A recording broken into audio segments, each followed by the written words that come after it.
বর্তমানে যারা আমরা 3D অ্যানিমেশনের কাজ শিখছি বা 3D অ্যানিমেশন নিয়ে কাজ করছি, আমরা তো বিভিন্ন ধরনের প্রবলেম ফেস করছি এবং সামনে আরো করতে হতে পারে। এখন এই ধরনের চ্যালেঞ্জগুলো কি করে আমরা ওভারকাম করব, তার জন্য আমাদের কি ধরনের প্রস্তুতি থাকা দরকার, মানে আমাদের এই যে সামনে যে যুদ্ধ, সেটাতে তার জন্য আমাদের কি ধরনের অস্ত্র শস্ত্র লাগবে, টুলস লাগবে, কোন ধরনের সফটওয়্যারের উপরে আমাদের দক্ষতা তৈরি করলে হয়তো পরবর্তী আরো 5-10 বছর আমরা এই বিষয়গুলো নিয়ে কাজ করতে পারবো। এর মধ্যে একটা টুল ছিল রিয়াল ফ্লো, ম্যাক্স মায়া, এটা আসলে থাকবেই 3D স্টুডিও ম্যাক্স এবং মায়া, কারণ এই সফটওয়্যারগুলো হচ্ছে টাইম টেস্টিং। কারণ এই সফটওয়্যারগুলো প্রায় 30 ইয়ার্সের বেশি তারা পার করে ফেলেছে এবং এই সফটওয়্যারগুলো দিয়ে অসংখ্য মুভি, ডকুমেন্টারি, তারপর হচ্ছে বিভিন্ন ধরনের টিভি কমার্শিয়াল, অনেক ধরনের কাজ করা হয়েছে। এবং গেম, ভার্চুয়াল রিয়েলিটি, এখন বর্তমানের যে চাহিদা, virtual reality, augmented reality, AR VR, MR, XR, যত ধরনের বিষয়গুলো আসছে সামনে, হয়তো হলোগ্রাফিক যে বিষয়গুলো আসবে, সব কিছুর মধ্যেই এই সফটওয়্যারগুলোর কাজ থাকবে। এবং একটা ভার্চুয়াল ওয়ার্ল্ড তৈরি করার জন্য যা দরকার, তার জন্য যেই ধরনের টুলস এবং টেকনোলজি, টেকনিক থাকা দরকার, তা কিন্তু এই সফটওয়্যারগুলোর মধ্যে আছে।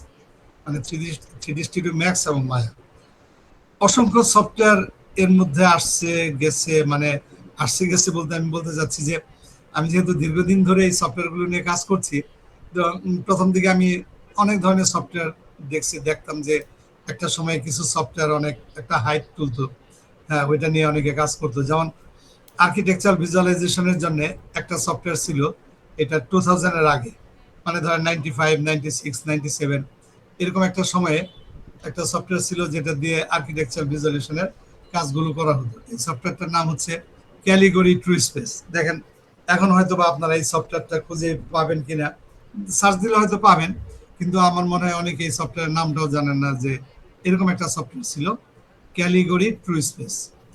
আবার একটা সফটওয়্যার ছিল এনভায়রনমেন্ট তৈরি করার জন্য, ব্রাইস 3D। এখন কি এই সফটওয়্যারগুলো দেখা যায়, ইনফিনিট ডি, খুবই পপুলার একটা সফটওয়্যার। এটা দিয়ে একসময় এটা দিয়েই বেশিরভাগ কাজ করা হতো, ইনফিনিট ডি। আপনারা গুগলে সার্চ দিলে এখনো হয়তো এই সফটওয়্যারগুলো দেখবেন, কিন্তু দেখেন এই সফটওয়্যারগুলোর আর খুব একটা সেইভাবে আমরা জানি না। অথচ এই সফটওয়্যারগুলো একটা সময়ে এতটাই পপুলার ছিল যে ম্যাক্স মায়া তাদের সামনে কিছুই নেই এমন মনে হতো। এখন দেখেন এই সফটওয়্যারগুলোর নামই আপনারা শুনেননি। তারপরে যেমন এই যে আমি বললাম ব্রাইস 3D, ক্যালিগরি ট্রু স্পেস, এরকম অসংখ্য সফটওয়্যার।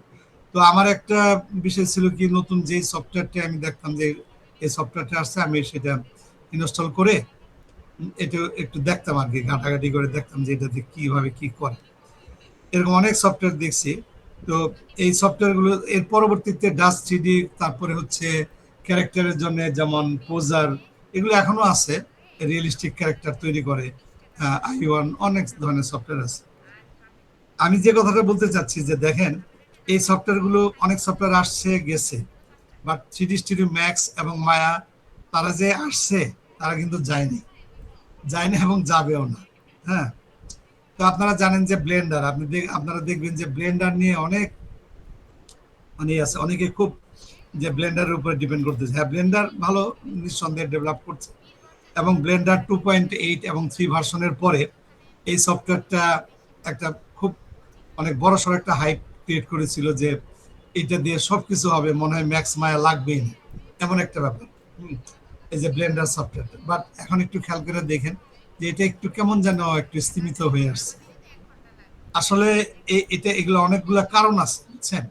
একটা সফটওয়্যার বা যে কোনো কিছুই, শুধু সফটওয়্যার না, এটা প্রতিটা ক্ষেত্রে, আমাদের এই মানব জীবনের প্রত্যেকটা ক্ষেত্রে দেখবেন যে যেই জিনিসগুলোর ভিত্তি মানে ফাউন্ডেশন অনেক গভীরে যদি তার এই রুটটা না থাকে, হ্যাঁ, তাহলে সেটা কিন্তু খুব বেশি দিন ওইভাবে সাস্টেইন করে না, টিকতে পারে না। একটা বিল্ডিং, আপনি 200 তলা বিল্ডিং করবেন না 100 তলা বিল্ডিং করবেন, ডিপেন্ড করে তার ফাউন্ডেশনের উপর, তাই না? এখন আমি যে সফটওয়্যার, এই যে ম্যাক্স মায়াটা হয়েছে কি, এই সফটওয়্যারগুলো এতটাই মানে এদের রুট এতটাই শক্তিশালী যে এই কোম্পানিগুলো যেমন অটোডেস্ক, আপনারা যদি অটোডেস্কের ওয়েবসাইটে যান, দেখবেন যে ওরা ইঞ্জিনিয়ারিং সফটওয়্যারের জনক। অটোক্যাড আপনারা হয়তো সবাই নাম শুনে থাকবেন, অটোমেটিক কম্পিউটার এডেড ডিজাইন। এগুলোর এখনো কোনো বিকল্প আসলে ওইভাবে নাই, বুঝছেন? তো ম্যাক্স মায়ার ওইভাবে বিকল্প নেই, তো ম্যাক্স মায়া থাকবে। আমি সেটাই বলছি যে এটা 30 বছর আগে ছিল, আরো বেশি আগের থেকে আছে, এখনো আছে, ভবিষ্যতেও থাকবে। কিন্তু আরো কিছু সফটওয়্যার, যে সফটওয়্যারগুলো রিসেন্টলি অনেক ডেভেলপ করছে, এবং এই সফটওয়্যারগুলো ডেভেলপ করার পিছনে অন্যতম কারণ হচ্ছে যে টেকনোলজির অ্যাডভান্সমেন্ট।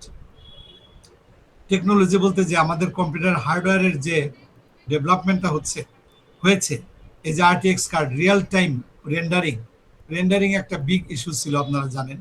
বাট এখন এই যে আরটিএক্স কার্ডগুলো আসার ফলে হয়েছে কি, রিয়েল টাইম রেন্ডার হচ্ছে। হ্যাঁ, রিয়েল টাইম আমরা সবকিছু পাচ্ছি। এর ফলে কিছু সফটওয়্যার অনেক গুরুত্ব তৈরি করে ফেলেছে। তার মধ্যে অন্যতম একটা সফটওয়্যার হচ্ছে আনরিয়েল ইঞ্জিন। এই জন্য আমি বলছি যে কেউ যদি রিয়েল ফ্লো মতো সফটওয়্যার, আনরিয়েল ইঞ্জিন, হুডিনি, বিশেষ করে আনরিয়েল ইঞ্জিনের উপর আমি বেশি জোর দিতে যাচ্ছি, যে এই ধরনের সফটওয়্যার নিয়ে যদি কেউ কাজ করে, তাহলে পরবর্তী বলা যায় নিশ্চিন্তে সে একদম কমপক্ষে 10 বছর তার অন্য কোনো দিকে তাকাতে হবে না।